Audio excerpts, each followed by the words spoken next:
Brethren, let us talk about the word of God. But before we talk, let us pray first. Mana ndagushimiye kubw'uyu mwanya uduhaye tugiye kuganira n'abagaragu bawe Mana. Reka ubane natwe. Ugiye kumva iri jambo wese muhereze umugisha Mana. Waba wacitse intege nanezerwe yuko wanesheje. Mana ndaritse ubwiza bwawe kubana natwe kandi ndaritse ubwiza bwawe Mana ngo kugira bazumva ari ijambo kugira ngo imitima yabo inezerwe Mana. Icyubahiro umwami n'ikibi cyo kwizera Yesu Kristo. Amen.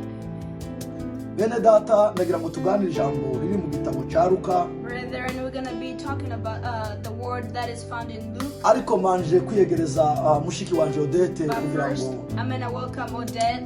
Kugira ngo dusangire iri jambo ry'Imana. So we can all join together to this word uri of mudufasha God. kugira ngo n'abatumva ururimi rwacu nabo baryumve. She's helping for those who don't understand our language so they can know what's going Uyu ni on. umunsi w'intsinzi ku bakristo. This is a day of victory to Christians. Umunsi Yesu yazutse. It is a day that Jesus was risen. Ubu ko turavuga amakuru ya Yesu utakiri mwumva. Right now we're talking about the news of Jesus who's no longer great.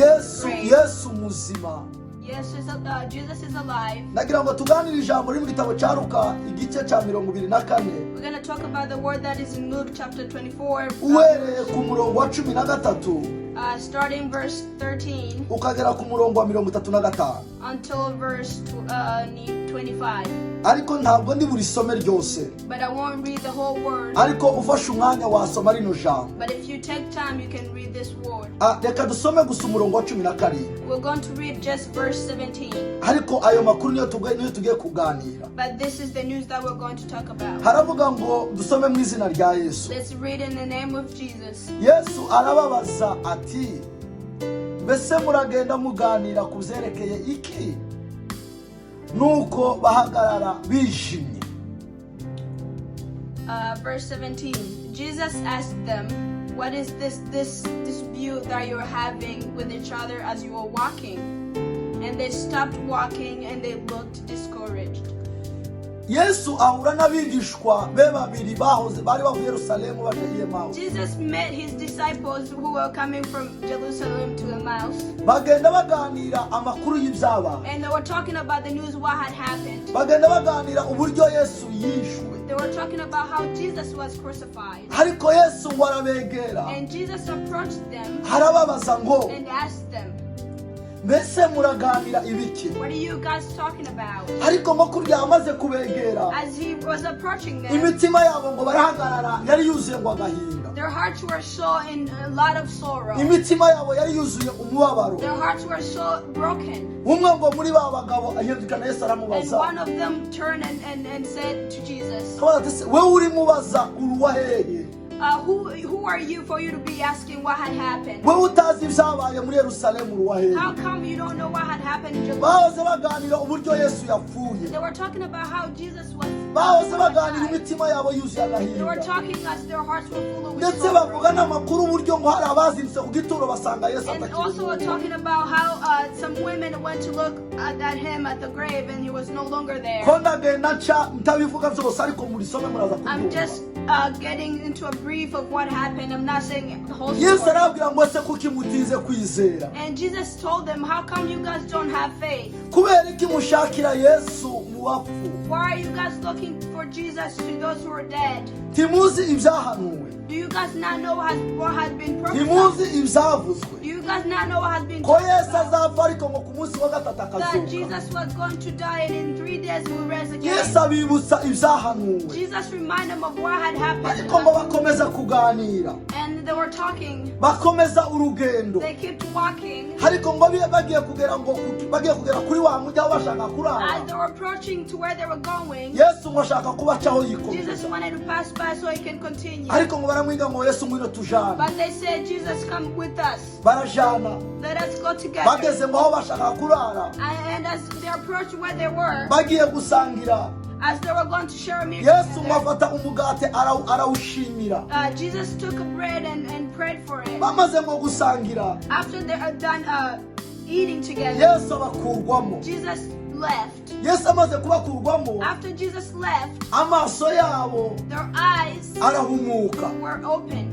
amaze guhumuka After they opened their eyes, barabambwa ni ukuri ni yesu twari turi they kumwe said, for it was Jesus that was with us. barabambwa ni ukuri ngo igihe twaganiraga Seriously, while we were talking, igihe twaganiraga as we were talking, igihe twagendaga as we were walking, imitima yacu yarakeye our hearts were bright. mwene data ndagira nkubwire ngo muri zino saha Brethren, I want to tell you this time, umutima wawe uce let your heart be enlightened, umutima wawe wongere kandi ugire let your ibyiringiro heart be strengthened, kubera ko yesu yazutse because Jesus was risen, kubera yuko uri kumwe na yesu because you're with Jesus, kubera yuko uri mugendana na because yesu you're walking with Jesus. hari ibibazo turimo ducamo muri There's a kino lot gihe of stuff we're going through this hari time. ibibazo ku giti cyawe uri You mucamo have your own problems. hari ikibazo ufite ku buzima You bwawe have your own problem regarding your ariko life. ndakubwira ngo haracyari But ibyiringiro I want to tell you that there is hope. haracyari ibyiringiro There is hope. umutima wawe niwongere May uce your heart be in line. bibiri zitubwira ngo The Bible says hari that igihe cyo kubabara there's a time of sorrow. hari n'igihe cyo kwishima There's a time of joy. muri kino gitondo In this morning, muri uno mugoroba this evening, muri zino saha this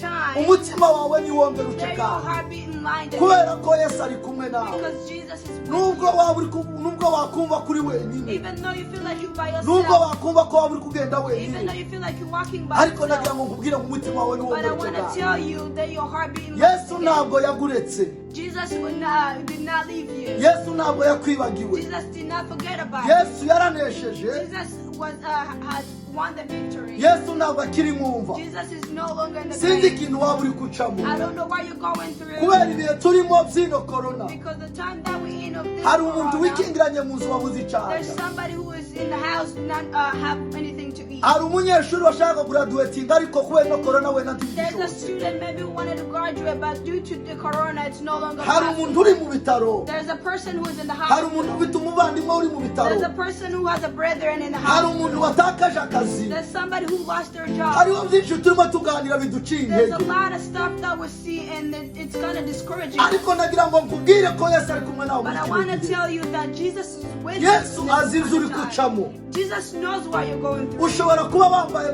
masike muri kino gihe You maybe have a mask on, ariko hari inside, igihe kandi cyo kuyambura but there is a time where hari the igihe mask ushobora is kuba taken uri mu off. bitaro You might be in the hospital. hari igihe ushobora kuba wabuze ibyo urya You may not have anything to eat. ariko reka nkubwire ngo But let me tell you that umutima wawe ntuce may your heart be enlightened. yesu yaranesheje Jesus has won. ushobora kuba wari wabonye akazi Maybe you had a job, ariko kandi wagatakaje muri kino but gihe you no longer have a job this time. hari igihe ushobora kuba wabuze abawe Maybe you lost your loved ones. ariko reka nkubwire ngo umutima wongere uce But let me tell you, may your heart be yesu enlightened. yikoreye imitwaro yacu Jesus yose has taken all our sorrows. yesu and yikoreye struggles. imibabaro yacu yose Jesus has taken all our struggles. ndagira ngo nkubwire mwene data muri ino I pasaka want to tell you, brethren, in this Easter, ko kuba yesu yaranesheje that Jesus has won. hindura ikiganiro gusa Please change your talking, hindura ikiganiro change your conversation, uvuga amakuru ya yesu and talk about the news. uvuge ko yesu yanesheje Talk about how Jesus won. uvuge ko yesu dufite intsinzi Talk about how we have the victory. turi mu ruhande rwanesheje We're in the side that has been won. kubera kuko yesu yanesheje Because Jesus has won. kubera ko yesu ari kumwe natwe Because Jesus is with us. kubera ko yesu ari mu ruhande Because rwacu Jesus is on our ongera side. kandi ugire ibyiringiro May you be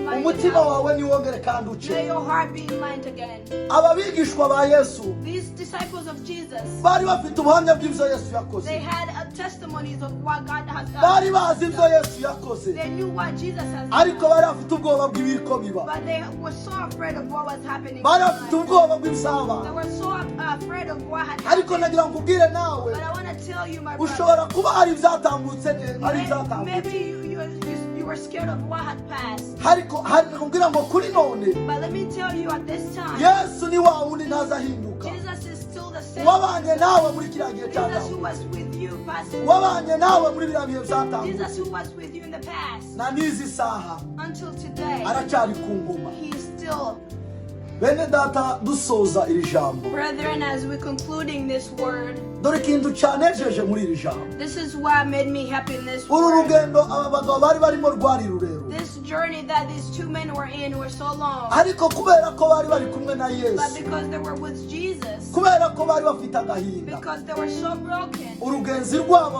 rwabaye rugufi kubera ko bari kumwe n'umwami their yesu journey became so short because they were with Jesus. ibihe nawe urimo The time that you're in, ibikubabaje muri iki gihe whatever that you're going through this ndagira ngo time, nkubwire ko yesu ari iruhande let me rwawe tell you,